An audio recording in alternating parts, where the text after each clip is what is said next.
हर्षोल्लास के साथ में मैया नादिया पर बैठे करके जब वो पहुंचती हैं दक्ष के महल में, जैसे ही सखियों ने देखा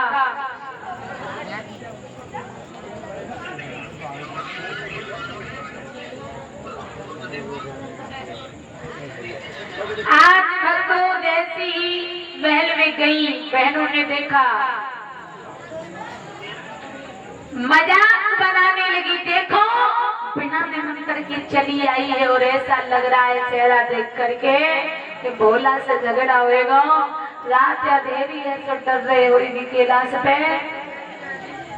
अकेली तासु चली आई है। एक बोली बहना का वो फकड़ा हुआ है, बोली ना अकेली आई है पूरे नादिया पे बैठ के। तरह तरह से भक्तों मजाक बना रही है, हंसी मना रही है। मैया से सहन नहीं हुआ। अब आगे देखा माँ, तो माँ ने देखा मैया की जो ममता है बड़ी विलक्षण है। माता है निर्माता भवती, बच्चे का निर्माण माँ करती है और माँ की ममता बड़ी विलक्षण है। माँ ने हृदय से लगाया।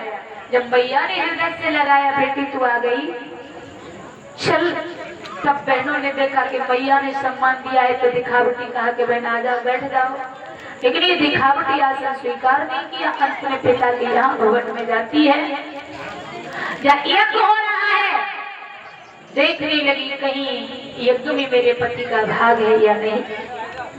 देखा है तो भगवान शिव का कोई यज्ञ में भाग नहीं।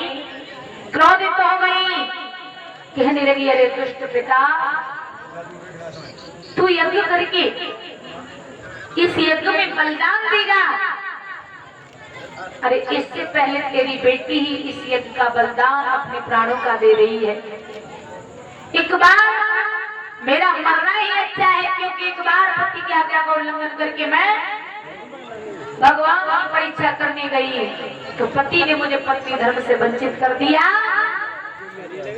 दोबारा गलती करके मैं जबरदस्ती से पीहर आई हूँ, लौट के जाऊंगी तो भगवान का बिल्कुल भी स्वीकार करने वाले नहीं है। मेरा मरना अच्छा है। बैठ गई यज्ञ भवन में, योग अग्नि को शरीर में प्रविष्ट किया है और सूर्य चंद्रमा सामने देवता बैठे तो उनको साक्षी किया कि हे देवगणों आप साक्षी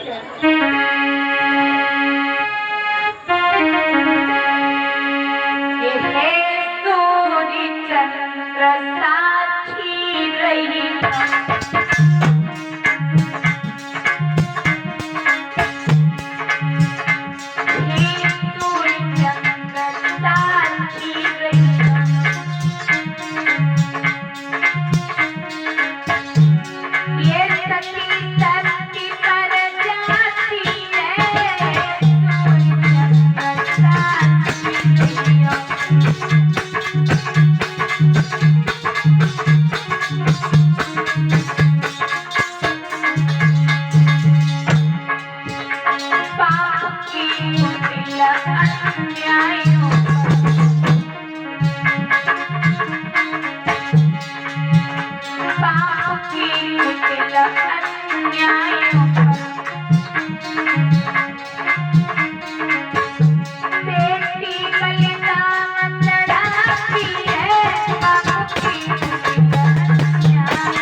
प्रविष्ट किया और अपने शरीर को जला के भस्म कर दिया। बोली सती मैया की। जैसे ही सती ने अंग भंग किया, नंदियान ने देखा, एक दौड़ के आई, ये क्या हुआ? पूछा आदि देवगणों ने आज नंदियान ने गणों को मार मार के भगा दिया। दौड़ कर नांदी आया, बाबा बाबा गजब हो गया। क्या हुआ? मैया सती ने तो अपनी देही का परित्याग कर दिया। सुना है जैसे ही भक्तों एकदम क्रोध आया, क्रोध के आवेश में अपनी जटाओं से एक लट उखाड़ के पृथ्वी में मारी। वीरभद्र नाम का बालक पैदा हो गया।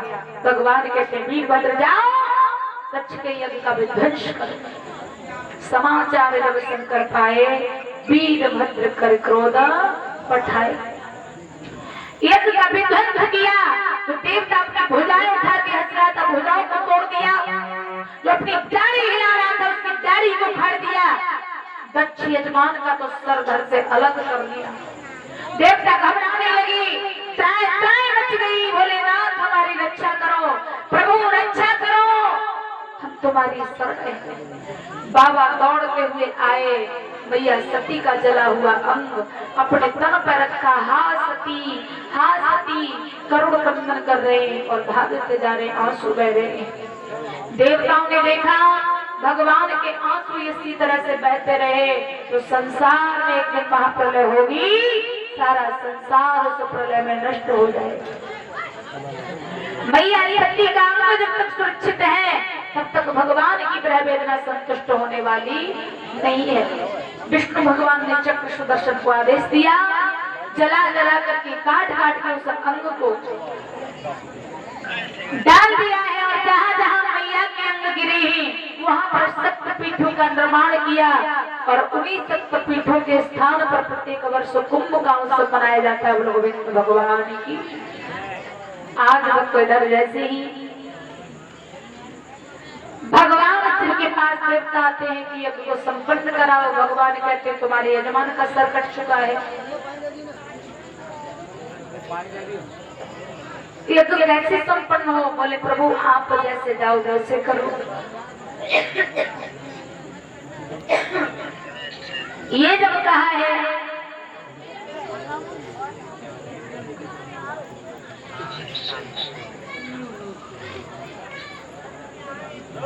तो कहा कि तुम्हारे यजमान के सर की जगह बकरे का सर लगा सकते हैं। बकरे का सर लगा करके यज्ञ को संपन्न किया। इधर मैया ने वरदान मांगा था कि सती मरत हर स्तन पर मांगा, जन्म जन्म शिव पद अनुरागा। हे प्रभु जब भी धरा पर जन्म धारण करूं शिव की अनुरागी। इसी कारण मैया सती का जो दूसरा जन्म है पिता हेमांचल, मैया मैना के गर्भ से हेमांचल नगरिया के हो गए।